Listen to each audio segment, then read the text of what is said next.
Hello everyone. हम इस video में पढ़ने जा रहे हैं जो हमने मॉडर्न स्कूल ऑफ आर्ट हमने स्टार्ट किया हुआ है उसका ही स्कल्पचर्स वाला पार्ट। इससे पहले पेंटिंग्स और जो देखो इससे पहले हमने कंप्लीट कर लिया है हमारा पेंटिंग्स और डिफरेंट डिफरेंट टेक्निक्स के बारे में। इसमें हम पढ़ने वाले हैं स्कल्पचर्स के बारे में, जो मूर्तियाँ होती हैं ना, लाइक फिगर होते हैं जो ह्यूमन फिगर्स को बनाया होता है 3D टाइप में उसको। तो कुछ स्कल्पचर्स हैं, आपको बस इसमें इतना मोटी मोटी बात इतनी समझनी है। कुछ स्कल्पचर्स को ब्रॉन्ज एंड सीमेंट से बनाया गया था, ठीक है, जो इन्होंने सीमेंट एंड कंक्रीट का जिसके अंदर पेस्ट यूज़ किया था बनाने के लिए, और फिर उन्होंने उन स्कल्पचर्स को मूर्तियों को बनाया था। तो ये मेथड बहुत अच्छा था, मेटल कास्टिंग का ये मेथड था, और इसको फर्स्टली इसमें फिगर्स वगैरह बनाने के लिए यूज़ किया गया था।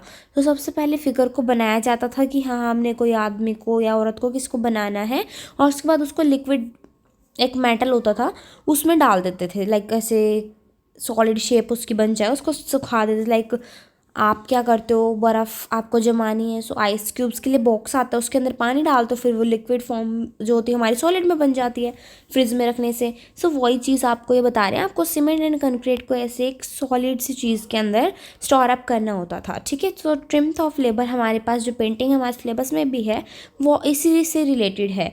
नेक्स्ट है हमारा सीमेंट एंड कंक्रीट ही, इसका नेक्स्ट जो हमारा मेन दिया गया है इसमें भी ऐसे ही है, हमें लेयर्स बनानी होती है काफ़ी सारी अलग अलग, ठीक है। और उनको लेयर्स को कंक्रीट से जो बनाएंगे सीमेंट से, उनको एक लेयर में ऐसे फ्रेम करके रखना होता है लाइन में कि हाँ हम इसको ड्रॉ कर रहे हैं अब, ठीक है। सो इस मीडियम में क्या होना चाहिए, जो हमने बनाया है उसको थोड़ा थोड़ा पानी भी साथ साथ यूज़ करा जाएगा उसमें, स्टार्टिंग से लेके एंडिंग तक। इतना हमारी जो पूरी डिटेलिंग है उसके अंदर पूरी नहीं हो जाती हमारे स्कल्पचर में, इतना लास्ट तक हमें साथ साथ पानी और सीमेंट और कंक्रीट का यूज़ करना है। तो ये सारी चीज़ें इसके अंदर यूज़ होंगी इकोनॉमिकली और हर एक तरीके से, हर एक वेदर में, चाहे सर्दी है चाहे गर्मी है चाहे कोई सा मौसम चल रहा है, आपको ये पानी के साथ साथ ही बनाना पड़ेगा। इसमें कोई भी ऐसा नहीं है मौसम वाला सिस्टम।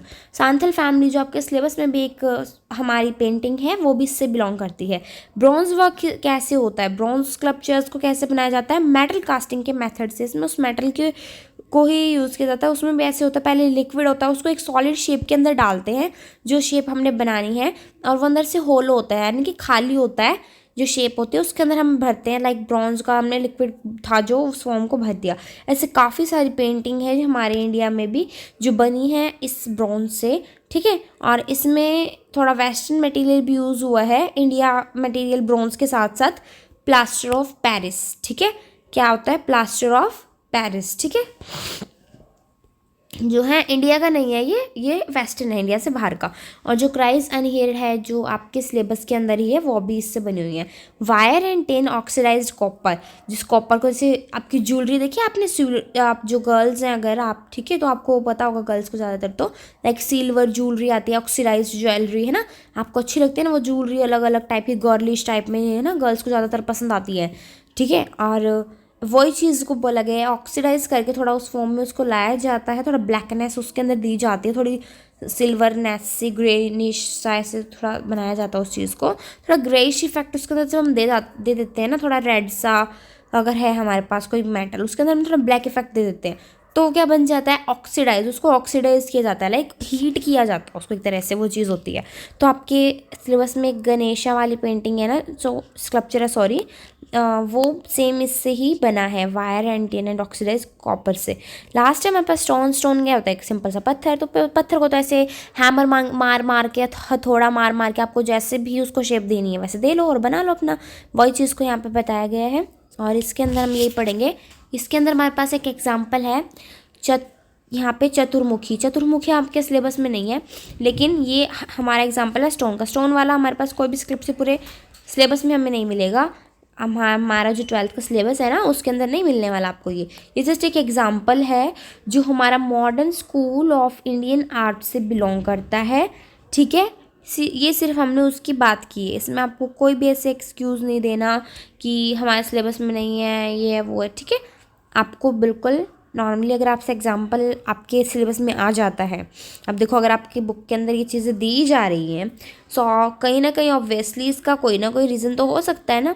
तो क्या पता आपके पास क्वेश्चन बन जाए कि स्टोन जो है स्कल्पचर्स में स्टोन यूज़ हुआ है, ठीक है, तो वो जो स्टोन है वो स्कल्पचर में जो यूज़ हुआ है उसको स्कल्पचर को आप बताओ वो कौन सा है।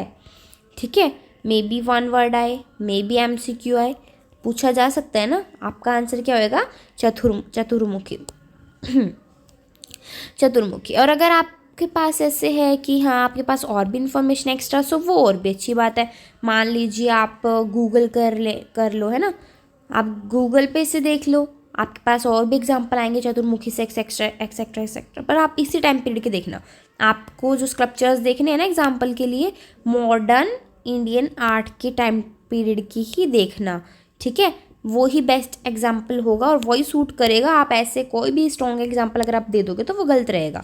ये जो हमारे पास पेंटिंग्स है मॉडर्न स्कूल ऑफ हमारे आर्ट की, ठीक है, इसको हम पढ़ेंगे हमारे नेक्स्ट वीडियो में। होपफुली आपको ये समझ में आ गया होगा। Bye bye.